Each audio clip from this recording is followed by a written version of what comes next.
Hello guys, आज चाहिँ यहाँ मैले मोमो बनाएको छु है। थोरै छ है। सुँगुरको मासुको मोमो खानु पाएँ भने त धेरै खान्थ्यो होला हो।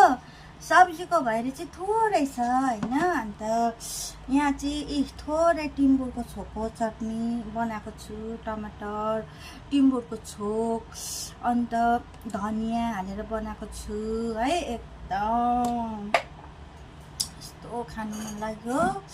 मलाई पुरा मनपर्छ सुँगुरको मोमो चाहिँ। यहाँ चाहिँ उता घरबाट आउँदाखेरि चाहिँ काँडा भएको मटन है, मटन दुम्सीको मासु लिएर आएको थिएँ है।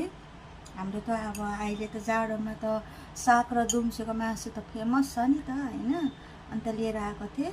अन्त त्यसकै बनाएको मैले हो अस्ति आउँदाखेरि। अन्त त्यही दुम्सीको मासु चाहिँ राखेको थिएँ हो। अलिक छिल्नु चाहिँ काँडाले घोसेर हाततिर हैन। अन्त अब चाहिँ मैले खानु स्टार्ट गरेको है। यहाँ यो पनि बोकेर आएको छु है। अहिले अलिक बिसन्चो भएको छु, खाइसक्दिनँ होला हौ जस्तो लाग्दैछ। यहाँ यो चाहिँ अब मलाई चाहिँ पुरा मनपर्छ कोक चाहिँ है। खाएँ ल, झन्डै बिर्सेछु भन्नु।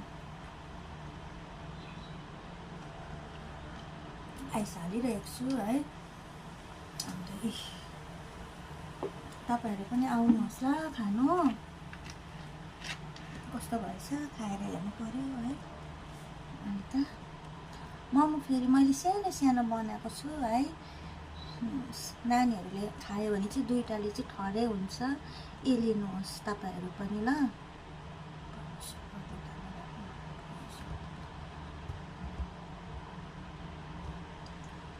खाएर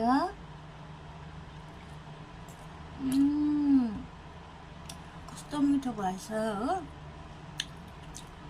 दुम्सीको मासु र अन्त न्युटेलाको मासु मिसाएर बनाएको अचम्मै भएछ।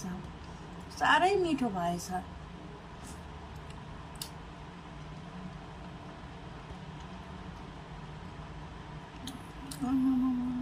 अचम्मै पो भएछ त, मिठो छ।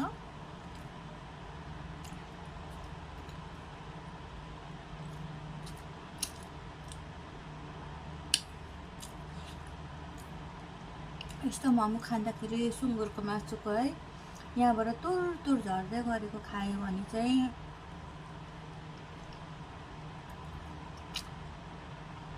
मन त